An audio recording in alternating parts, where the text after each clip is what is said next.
Tan buenas tardes amigos de DBB Noticias, los da como todos los días desde la ciudad de Londres, Pascual Raúl Saratijil. Antes de comenzar, los queremos invitar como todos los días que nos escuchen en Parmenas Radio, donde esta transmisión será compartida unos minutos más tarde. De igual forma que entren a nuestro portal de noticias, dbbnoticias.com, un portal completamente dedicado a nuestro auditorio que tiene el propósito único de mantenernos bien informados. De igual forma, esta cápsula informativa será compartida a través de nuestro canal de YouTube y en nuestro mismo portal.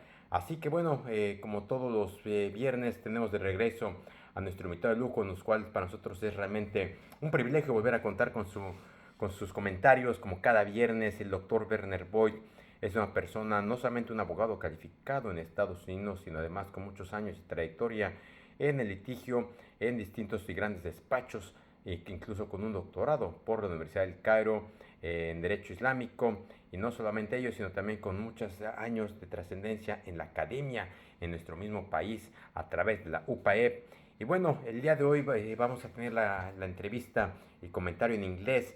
Therefore, we're switching into English. And first of all, we'd like to thank you, Dr. Werner Voigt, for taking this phone call. Once again, it's such a pleasure for our followers to come with your comment this week. And recently, we are basically facing once again the uncertainty and the impact of the tariffs that Donald Trump has imposed not only to Mexico but to most of the global economies, basically under the argument that that the U.S. they have a big deficit and they have been damaged for the last few decades by the economy and the trading imports of different tariffs that has benefit mainly other countries, but in the particular case, Mexico has apparently been having a bigger benefit than the one that the U.S. has received at this stage. Therefore, today, Dr. Werner Voigt will talk on the topic that he will talk about today's title, as Trump's reciprocal tariffs are causing international financial markets to crash. Mexico gets a reprieve because of the T-MEC. Dr. Werner Voigt, good afternoon. A very good afternoon to you. Well, Donald Trump this week absolutely stunned the world and sent shockwaves through global markets with his announcement of sweeping tariffs that cover more than 180 countries. Trump announced a baseline 10% tariff on all imported goods into the United States, with a reciprocal tariff equal to half of what he says other countries charge the U.S.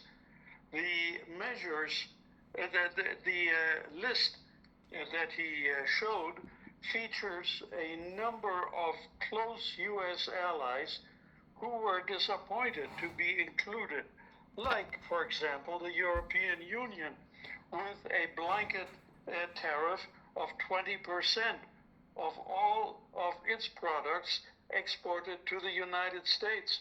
Japan, even worse, with 37%. And of course, South Korea also. Some reacted strongly, while other countries took a more timid approach.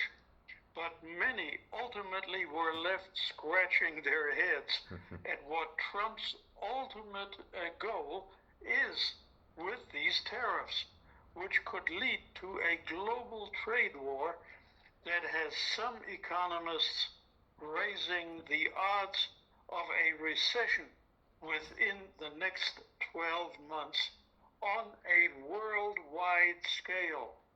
In the face of unrelenting economic warfare, the United States can no longer continue with a policy of unilateral economic surrender, Trump said this past Wednesday. Well, notably, several countries are missing from Trump's list, despite him saying last month that the tariffs would apply to all countries. Well, so then here is a look at some of the countries that are left off the list that Trump showed on Wednesday. And we start with Canada and Mexico. Canada and Mexico were excluded as they have already been targeted in previous tariffs. Trump later paused these tariffs for products covered by the United States, Mexico, Canada economic agreement on trade. Mexico's president, Claudia Sheinbaum, seemed to credit the good relationship the country has with Trump for this good news. She said, "The last call I had with President Trump, I said that in the case of reciprocal tariffs, my understanding was that there would be tariffs on Mexico because since Mexico does not place tariffs on the United States, the United States does not put tariffs on Mexico," Claudia Sheinbaum said on yesterday. Canada, on the other hand, announced a 25% tariff on all vehicles imported from the United States that are not compliant with the trade agreement between Mexico, Canada, and the United States. The Canadian Prime Minister, Mark Carney, said yesterday, "The system of global trade anchored on the United States that Canada has relied on since the end of the Second World War, a system that, while not perfect, has helped to deliver prosperity for our country for decades, and that is now over."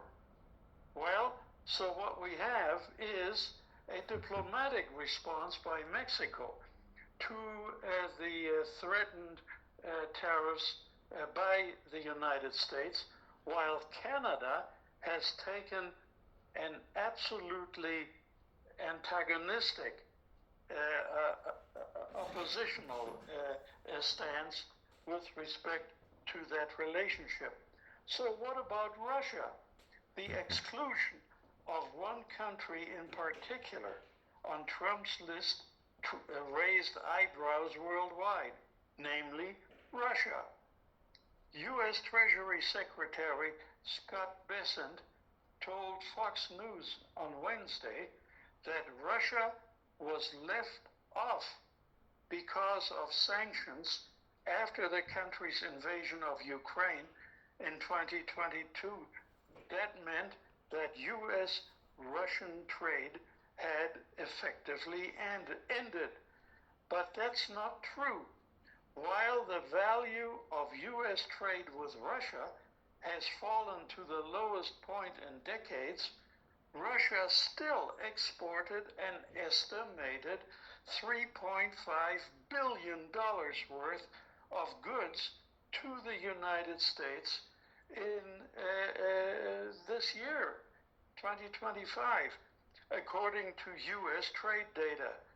Trump recently indicated he's considering additional sanctions and tariffs on Russia, and he added the following: "Based on the fact that Russia is absolutely pounding the Ukraine on the battlefield right now, I am strongly considering large-scale banking sanctions and tariffs on Russia until a ceasefire and final settlement agreement on peace is reached," Trump posted last month on Truth Social. Well, and now there is North Korea, Cuba, and Belarus left off Trump's list of enemy nations. These three nations, here we're talking about North Korea, Cuba, and Belarus, as well as Russia, are not subject to the reciprocal tariff executive order because they are already facing extremely high tariffs and our previously imposed sanctions preclude any meaningful trade with these countries, a White House official said yesterday. Well, Mexico celebrated yesterday, on Thursday, having dodged the latest round of tariffs from the White House, taking aim at dozens and dozens of United States trading partners around the world, but was also quickly reminded, Mexico was quickly reminded that in a global economy, the effects of uncertainty cannot be entirely avoided. So President Claudia Sheinbaum said the free trade agreement signed by Mexico, Canada, and the United States during Trump's first administration had shielded Mexico. Well, she's mistaken in that. What Mexico, Canada, and the U.S. signed during Trump's first administration in 2017 was not a free trade agreement, but an agreement on managed trade. And the manager of that trade is Donald Trump. So the danger for Mexico has not completely disappeared at this moment. Now, her government will focus on the existing 25% U.S. tariffs on imported automobiles, steel, and aluminum, while accelerating domestic production to safeguard jobs and to reduce imports into Mexico. During my last call with President Trump, said Claudia Sheinbaum, during that last call with President Trump, I said that in the case of reciprocal tariffs, my understanding was that there wouldn't be tariffs on Mexico because Mexico doesn't place tariffs on the United States, Mrs. Sheinbaum said. Economy Secretary Marcelo Ebrard noted that despite having free trade agreements with the U.S., many countries in the world were targeted by the tariffs U.S. President Donald Trump announced on Wednesday on what he dubbed Liberation Day. Trump framed these tariffs as a way to bring manufacturing jobs back to the United States. Noting that Mexico dodged the latest round of tariffs, Marcelo Ebrard said swaths of Mexican exports, including agricultural products like avocados, clothing, and electronics, will continue to enter the United States without import duties. Sheinbaum, meanwhile, encouraged companies producing in Mexico who had not been exporting under the free trade agreement for various reasons to take the necessary steps now to qualify under that agreement. She cited major German auto producers as an example. Qualifying for the free trade agreement could involve anything from doing paperwork to making adjustments to the sourcing of a product. Despite Trump's latest tariffs not being imposed on Mexico, the uncertainty they created and the interconnectedness of the North American auto supply chains meant it didn't take long for the effects to make itself touch Mexico.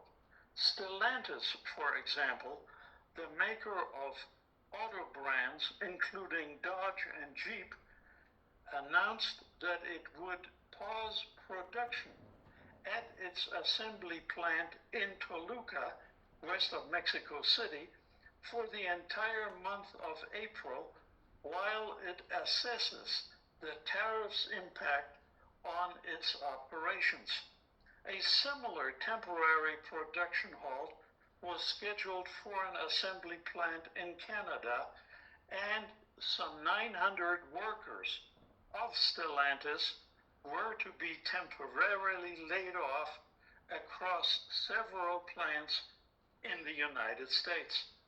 That uncertainty is part of the reasons why Scheinbaum is pushing Plan Mexico, an initiative to promote and cultivate more domestic production in Mexico. As an example, she cited a collaboration between her government, local universities, and Mexican companies, Megaflux and DINA, to produce electric buses for public transportation. Ebrard said recently that the buses represent not only a technological advance in Mexico, but also a strategic decision in favor of Mexico's industrial sovereignty. At a factory in Mexico City, the electric buses called Taruk, or trail runner in the indigenous Yaqui language, are already in production. Megaflux director Roberto Gottfried said the company hopes to deliver some 200 electric buses by the end of this year. Trump announced on Wednesday a minimum tariff of 10% on nearly all imports in the United States, with much higher levies imposed on key trading partners, including China and the European Union. Now, China is suffering at the present time under combined United States tariffs of 53% on all of its exports into the United States. Now, amid the euphoria from local officials, the Mexican peso appreciated nearly 1.3% in afternoon trading yesterday, after touching its best levels since November 2024, while the main stock index climbed 0.65%. That is remarkable, because at the same time yesterday, the markets in New York and in Frankfurt, Germany, fell by 5% negative. Now, what happened here in Mexico yesterday is the best performance among a basket of global equity markets. Economy Minister Marcelo Ebrard also hailed the news that Mexico would be excluded from the tariffs as a great achievement. The USMCA treaty, he said. Now, USMCA is the English version of what we call in Mexico the T-MEC. The USMCA treaty, he said, has outlived this new trade regime, adding that Mexico's goal in the next 40 days is to achieve the best trade conditions possible. And that is important, because what he is referring to are the 25% tariff levies on automobiles produced in Mexico, as well as steel and aluminum produced in Mexico. So he's hopeful that he can reduce those 25% levies, and there is now a cause for hope, because yesterday evening on his official aircraft, Air Force One, Donald Trump was asked whether or not his regimen of tariffs on various states is very inflexible and cannot be changed. And he said, well, no, we can always negotiate if a country makes us a spectacular offer. So therefore, there is flexibility, and there is therefore hope that Marcelo Ebrard will, in the next 40 days, be able to a large degree neutralize the 25% levies on cars, steel, and aluminum. Well, the president, Donald Trump, talked during an event where, no, I'm sorry, that was President Sheinbaum. She attended an event during which she presented 18 actions from the so-called Plan Mexico aimed at strengthening the country's national economy.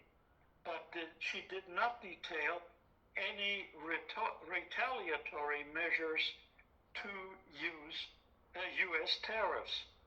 Mexico, which sends more than 80% of its exports to the United States, is one of the countries potentially most vulnerable to capricious Trump's tariff threats. We should never forget that reality. Now, Claudia Sheinbaum said on Wednesday of this week that Mexico does not plan to impose tit-for-tat tariffs, or an eye for an eye and a tooth for a tooth type of tariffs on the United States. And that certainly was well received by Donald Trump. Now, Sheinbaum said at her daily morning press conference today that Mexico will announce a comprehensive program, not a tit-for-tat on tariffs. He said, let's see what announcement they make, but we have a plan to strengthen the economy under any circumstances. Sheinbaum has so far spoken carefully about the possibility of any retaliatory tariffs against the United States, not ruling them out entirely, but calling for calm and saying the focus must be on protecting the Mexican economy. Now, the leader, Mrs. Sheinbaum, who enjoys an approval rating of 80%, has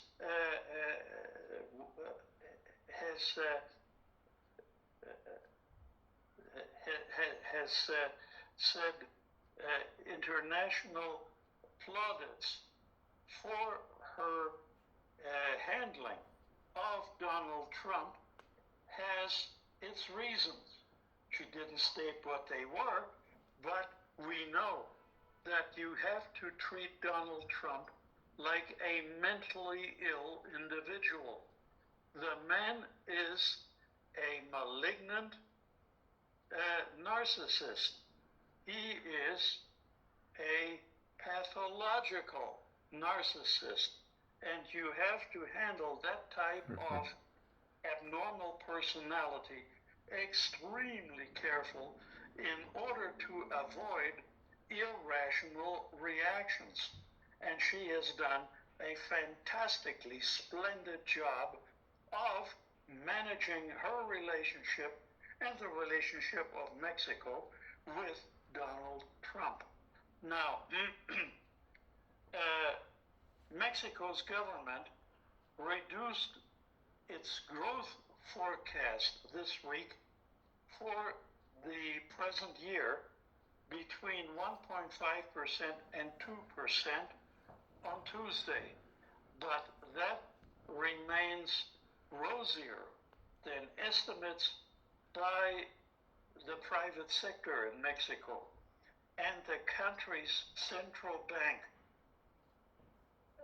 Amid concerns, Mexico is on the verge of a recession. Well, turmoil on financial markets deepened today, Friday, as China hit back at tariffs announced by Donald Trump, raising today the likelihood of an extended trade war and damage to the global economy. The S&P 500 index in New York, the widest measure of U.S. stock market, was trading down roughly 5% at the end of the trading day an hour ago, while the NASDAQ, the tech-heavy NASDAQ index, had sunk about 5.3% as of an hour ago, having lost roughly a fifth of its value since February. In the United Kingdom, the FTSE 100 plunged 5% today, its steepest fall in 5 years, while Asian markets also dropped and exchanges in Germany and France faced nearly identical falls. Trump, who has vowed to remake the global trade order, dismissed concerns today about the market shock, noted that all indicators will be very strong and that the United States, because of his tariff policies, will experience a bull market very soon. Hang tough, he urged his followers on social medias. We cannot lose. We simply cannot lose. Well, the international financial markets are not that sure. The stock market has lost an estimated $2 trillion in value over 2 days this week, a rout that was sparked by Trump's announcement of sweeping new 10% import taxes on goods from every country. Well, as we now know, thank God, Mexico is exempt from that. Goods from dozens of countries, including key trading partners such as China, the European Union, and Vietnam, face far higher rates. The European Union faces a rate of 20%, and it goes up to 53% in the case of China, and in the case of Vietnam, we're talking about a tariff of 53%. Analysts say the moves, which are due to go into effect tomorrow, Saturday, amount to the biggest tax increase in the United States since 1968. Now, they expect the measures to lead to a contraction in trade, and they have warned they could drive many countries into economic depression. China responded to Trump today, Friday, by adding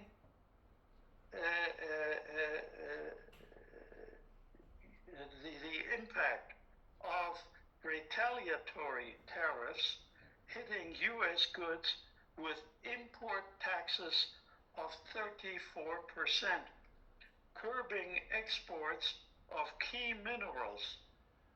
Here we're talking about rare earths, and adding U.S. firms to its blacklist, describing Trump and his actions as bullying and a violation of international trade rules.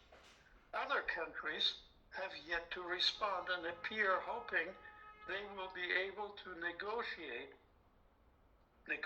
somehow their own deals, despite conflicting signals from the White House about its appetite for talks. On Friday, today, Trump said he had a very productive call with the General Secretary of Vietnam while criticizing China's retaliatory move. He said China played it wrong. They panicked. The one thing they cannot afford to do, Trump wrote on social media in capital letters. Now, Donald Trump, strangely, remains convinced irrationally that universal tariffs are the solution to every problem the United States has.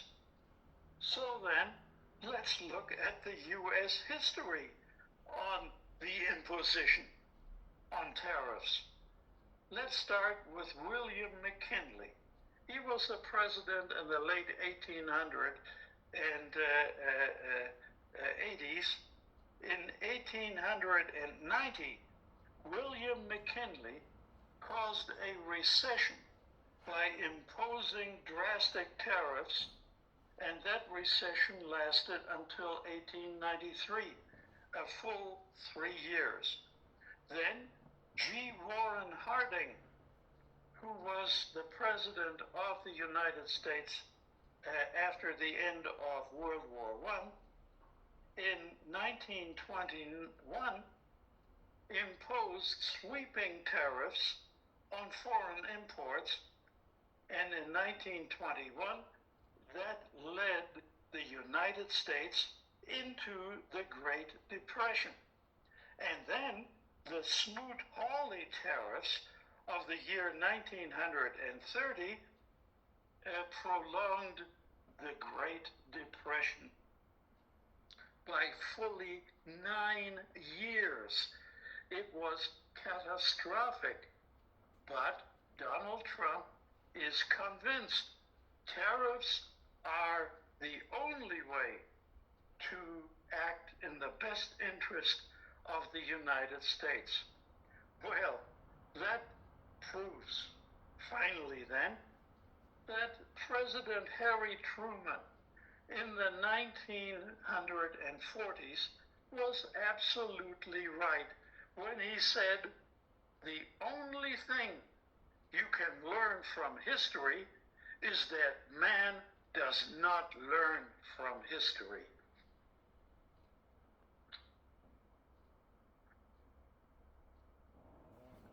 Hello?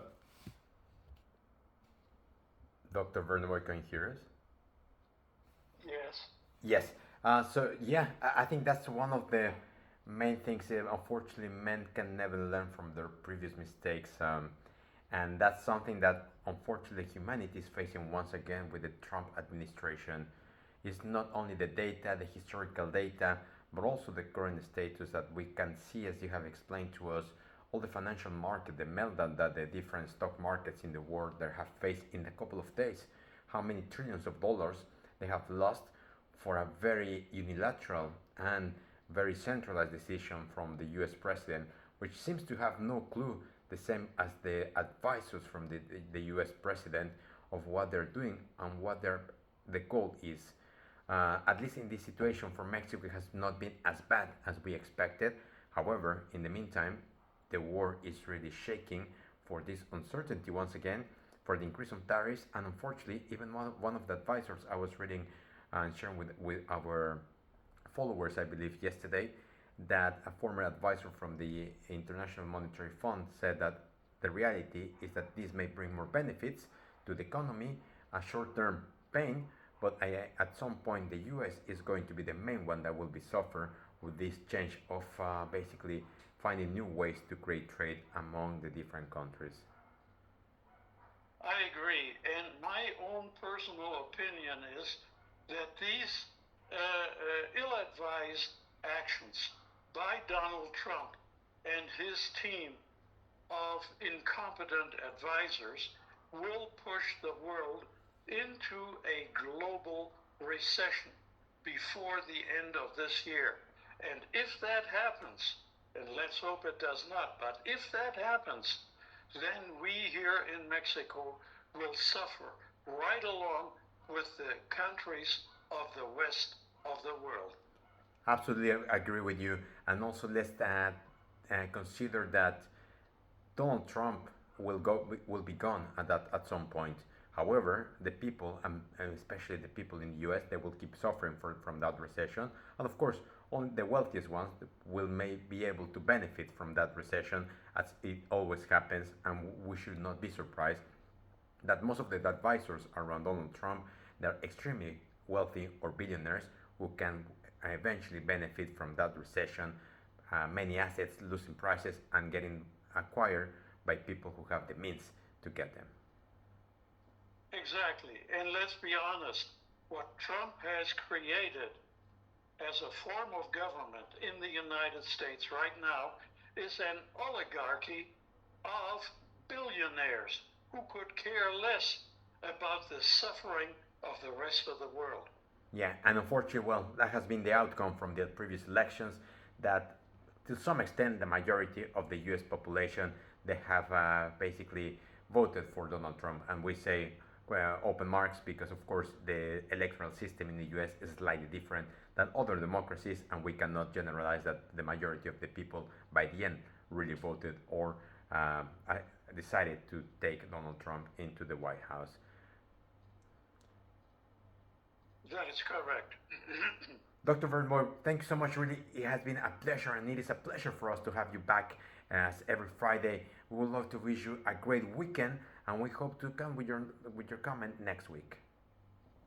That'll be a pleasure. Thank you very much. Take care. Bye bye. Pues amigos, como escucharon, realmente es preocupante. Donald Trump prácticamente está complicando muchísimo la situación global, la situación económica. Los mercados financieros están cayendo, han perdido trillones de dólares, miles de millones de dólares en cuestiones de días. La realidad es que pues México no se ha perjudicado por el momento de tanto, aunque la gran preocupación en lo que se reajustan los mercados es qué ocurrirá si Estados Unidos y otras economías eventualmente logran pues reencontrarse con unas nuevas y dejando a Estados Unidos atrás. La realidad es que mientras tanto también podría haber una recesión, que también lo anticipa el doctor Werner Voigt. Tendrá un impacto fuerte en nuestro país, pero la realidad es que todos estos asesores son multimillonarios y esos se beneficiarían eventualmente, ¿por qué no descartar esa opción de una recesión? Muchos activos bajarían de precio, podrán ser adquiridos por millonarios que tengan ese dinero, y mientras tanto la gente estaría sufriendo a nivel global. Triste, complicada y preocupante la situación que está ocurriendo con la actual administración, pero por desgracia estas son las realidades que estamos enfrentando durante estas semanas, estas últimas noticias. Y como siempre les queremos agradecer, sobre todo es un gusto tener al doctor Werner Voigt, y antes de despedirnos queremos invitar como todos los días que nos escuchen a partir del próximo lunes con noticias frescas antes de los demás en nuestro portal de noticias de bbnoticias.com, de forma en Parmenas Radio y en Facebook Live. Que tengan muy buen fin de semana, nos escuchamos hasta la próxima.